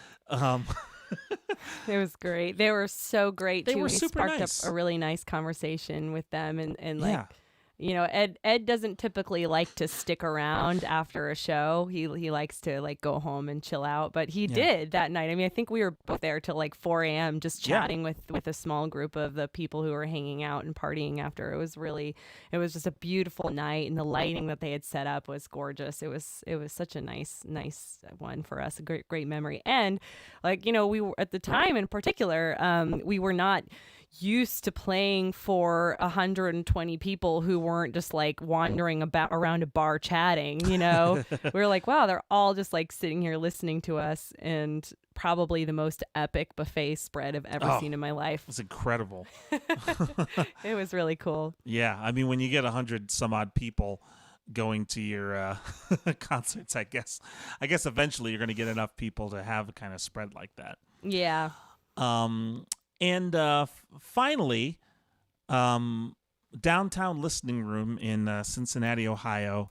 This was one of the first ones we played, I think, right? This is one of the first house concerts we played in our touring, one of the earlier ones. And I think we found out about this one from Steve Goody. Yep, we sure did. He he introduced us. He messaged Scott and was like, you should check these people out, which was really nice of him. Yep. So our good friend Scott Skiebeck and his wife hosted, and they do such a fantastic job of hosting, and they love music. They're really good at bringing people in. They have a very good sound system as well. So the people who've done this for a little while have kind of figured it out. Like I think being a house concert host is interesting because you get to see, you really do get to see exactly what musicians do when they are running their own show. And so I think you can pick up on what they're doing, and then you can, if you decide to sort of make a series out of your own, out of your house concert, then you start collecting the experiences that maybe the musician has a tough time with, and you replace those with your own. So again, setting up the sound, that's something that if you have that there, that's an added value to everybody. But the musicians especially appreciate it because it's just that much less stuff they have to bring. Providing food for everybody, so people can just kind of go, and maybe they don't have to go to dinner beforehand, that sort of thing. Having a place for the artists to sleep. But these kind of things that a lot of these concerts have provided that make the experience that much better. So it's a big, it makes a lot of, it makes the whole experience better. So that's mainly why we try to focus on house concerts, because they provide that sort of value. So definitely. And yeah, just a few, I was just kind of thinking out in my head of a few honorable mentions, like some of our other favorite house concerts are the ones that we've done where they've never done it before and they never did it again, but they still mentioned it to us about how great of an experience it was. That one of them being Sound Barn. The Kronos. Yeah, the Kronos in Hildesheim. Thank you. Yeah, that's actually close to Hanover, where we did Soundgarden. Yeah, it's about a half an hour south, I think, of Hanover. Yep. And they came to our Soundgarden show the year prior, and they're like, "We think we want to do this." Yeah. And so the next year, they had us in their barn, and we performed. And they have a beautiful, huge barn because they have horses, and we played like in the barn, like up in like the rafters, basically. And the audience they put out like a bunch of lawn chairs or pool chairs, even, like that kind of thing, out in the main area of the barn where usually the horses are prancing around. So it was really cool. That was Isabel and Thomas. It's Isabel and Tobias, I believe. Yeah. Yep. And their daughters Sophia and Anna. Yeah. Who I think Anna's really into horses and did a lot of work at the barn. But that show was really fun just because we really like the Kronas a lot. They're really cool people. Yeah, and we met them through Barb and Howard. Yeah. What else you got? Oh yeah, your parents threw one on there. Yep, my parents, but yeah, both sets of my parents, my dad and my stepmom Kim, they had us for we did a few for them. They were really nice house concerts in their home, and they just invited all their friends out and got the church chairs in the living room, and we had a beautiful, like my dad and I will have that forever, that memory, which is cool. Yeah. And then my mom and Jim did one, and we specifically did a Simon and Garfunkel show for them because their friends all just love Simon and Garfunkel, and they all showed up, and we slightly suggested everyone show up in their 70s attire, and most people did, which was really fun. Yeah. So it became this like kind of costume event. That was a good one. Yeah. Everyone said that was the best party of the year. So that made them feel really cool because, they got to have the best party of the year. Yeah. And then we've done some from friends of ours in Loveland, Colorado. We've done a couple in Denver, Colorado for dear friends of ours. That one we did one for Karen, not a Tuscadero. What's the name of the place near Morro Bay? Oh my God. Anyway, the Central Coast, that was Los awesome. Osos? Thank you, Los Osos. Oh, that's right.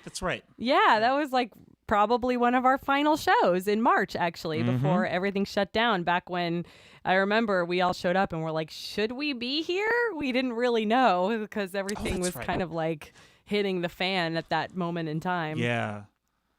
That's right. That was for Karen Worcester. That's right. Yeah, and lots more. If you're a house concert host and you're watching and you're listening and we didn't mention you, it's just we love you so much. Yeah, we gotta move on.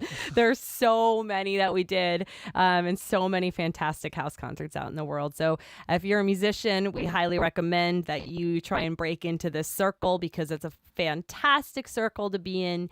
If you've always wanted to host a show, I recommend looking into 2021 and when things are hopefully back to normal and just doing it, because if you've always wanted to do it, and now is a good time to start thinking about it.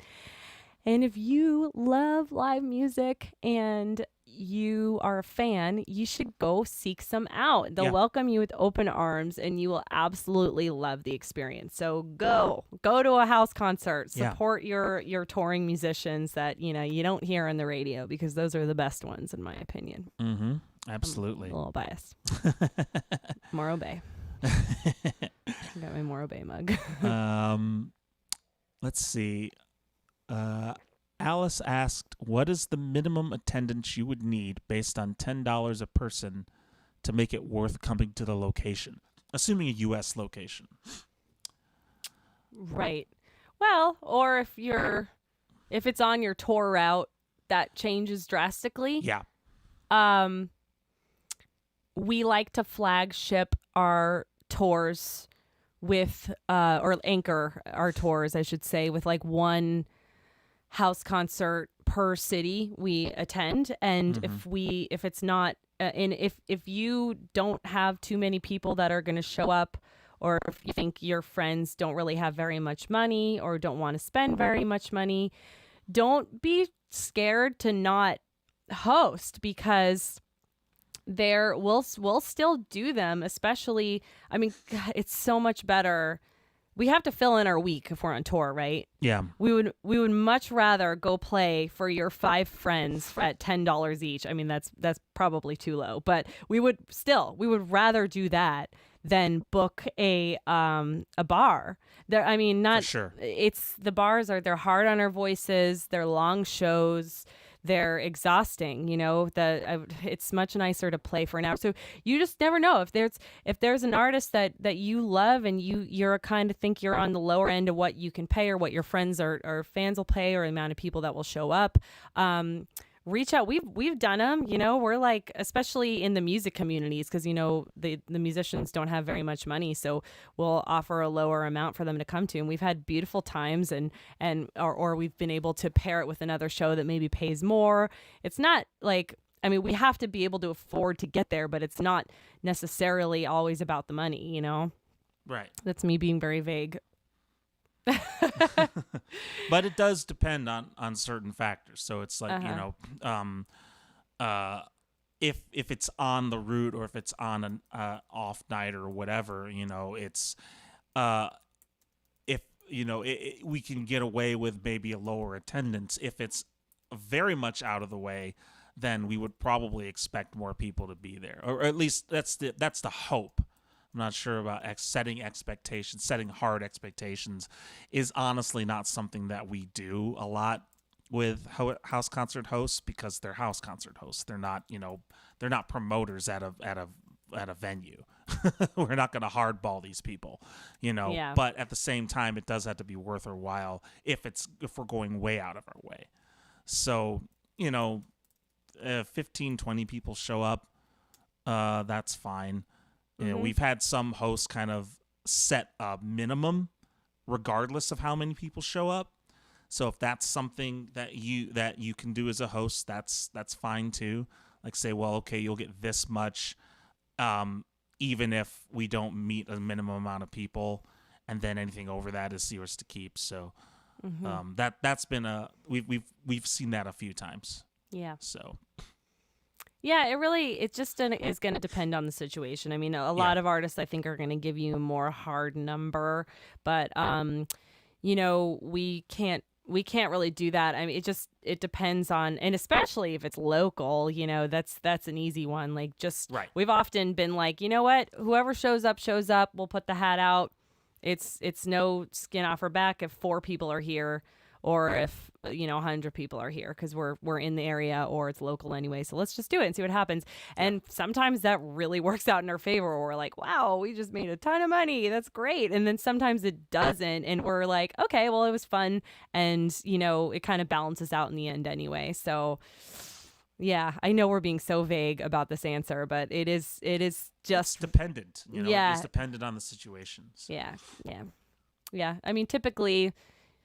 Yeah, well, I actually don't even want to. I would give you a number of like that we try to hit, but I actually don't really want to reveal that number, because I think that would be unfair to the house concert host, because I think that's actually kind of a private matter between you and the host. But well, and that's honestly, it's a practical thing, is because every house is different. It's not like if you have a small house, you could probably only fit 10 to 15 people in it. That's just physics right there. So you can't really, you as an artist can't really expect more people to be there than can realistically fit without the fire marshal getting called. So you do have to take the host's space into consideration. So. Yeah, and we've aside from Silvia, we know a few hosts that don't host the concert in their home. They find another space to do it. So if you really want to host a house concert and you don't want to do it in your home, you can still host the musicians and like put on the show somewhere else. Like we did that. We played for Dave Connolly's Connolly concerts twice. The first time was in his living room, and then the next year he moved, and he's like, I just don't think my new house is really suited for this. So he found us a separate venue to put on the show. We still stayed with him, and it was all felt very similar to the year prior, except for we just did the concert in another venue, and the venue was really cool. So Yep. Yeah, and anything, churches, VFW. Yeah. Whatever. Yeah, just whatever. Outdoor park, whatever. Mm-hmm. Yeah. All right. I think that's the only question Cool. we had through there. All right, you guys. Well, let's wrap this thing up. Okay. You know what I have to do, Ed, is I have to plug my guitar in. Same. All right. So I kind of decided. Oh. Can you still hear me? Yeah. Okay. I decided that we should do this song in honor of Silvia. Since we're on the subject of Germany. She really likes this song, and also, even though we're not actually singing about Germany. Yeah.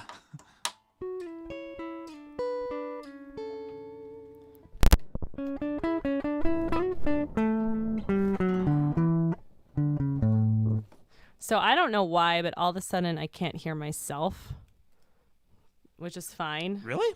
Yeah. Huh. Yeah, it's Yeah, I interesting. can still hear you. Yeah, I don't know what happened. Oh, weird. Basically, you're going to have to tell me if you can hear my guitar, too, because I can't hear that either. Oh, funny. All right. We'll see. Yeah.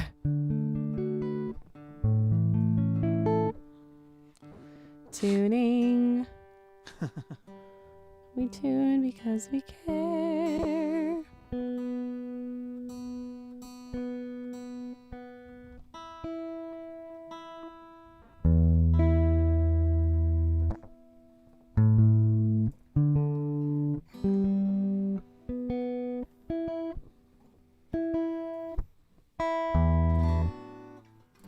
Can you hear Is your it? volume up? Yep. No, I don't hear it through the interface, just through your microphone. Really? Oh, wait. Now? No, I think it's just through the microphone still, I think. That's really weird.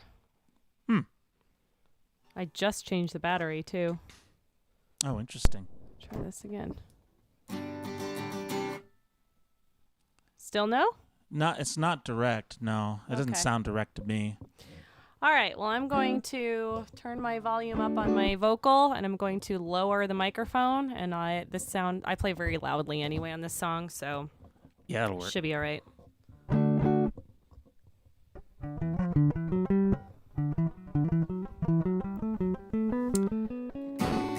How's that, Ed?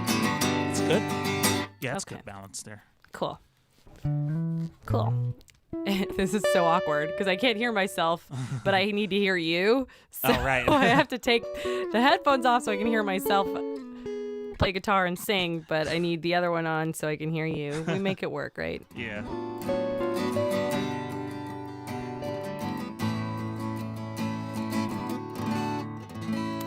So this is called Ghosts of Germantown, even though we wrote it about Germantown, Nashville.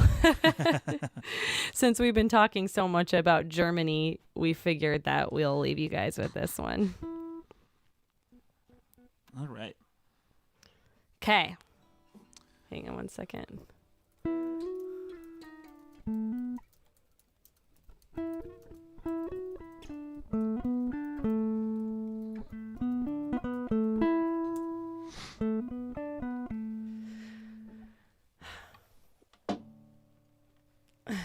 Water. Hold on.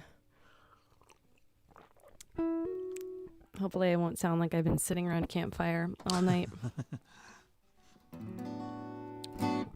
Ready? Yep. 1, 2, 3, 1, 2, 3.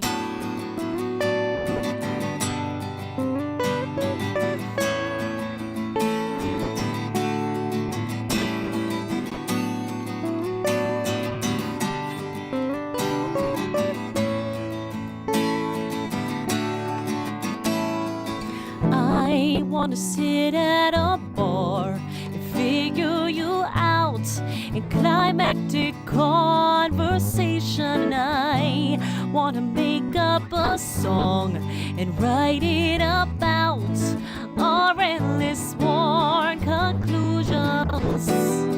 It's just who we are, and I hope you wrote every note you slipped under my door, and I hope to God that you'll know someone will study the dent in my wall, wondering what happened here and where we are now, the where ghosts of Germantown.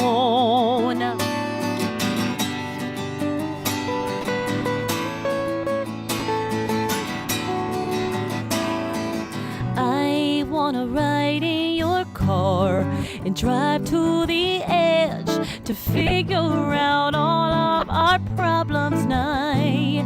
Wanna sip on your beer, sit way too close, and forget that we can't solve them. It's just who we are, and I hope you wrote every note you slipped under my door, and I hope to God that you know someone will study the dent in my wall, wondering what happened here, where we are now, the we're ghosts of Germantown.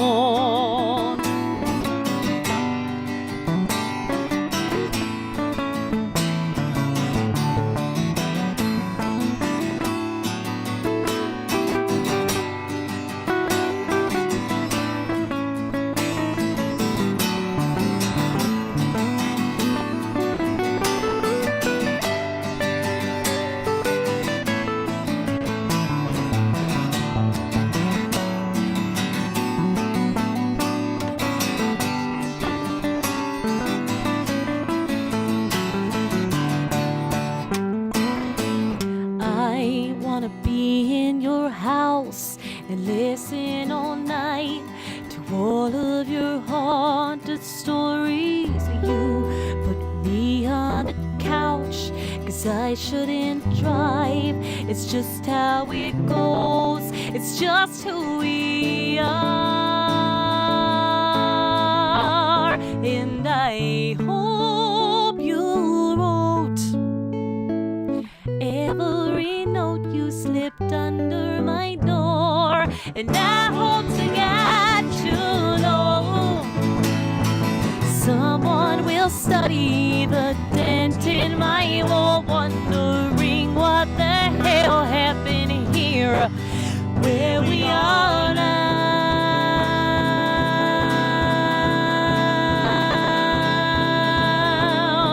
the we're ghosts of Germantown.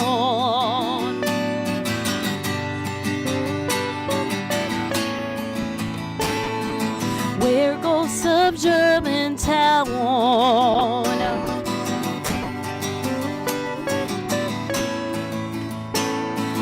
We're ghosts of Germantown.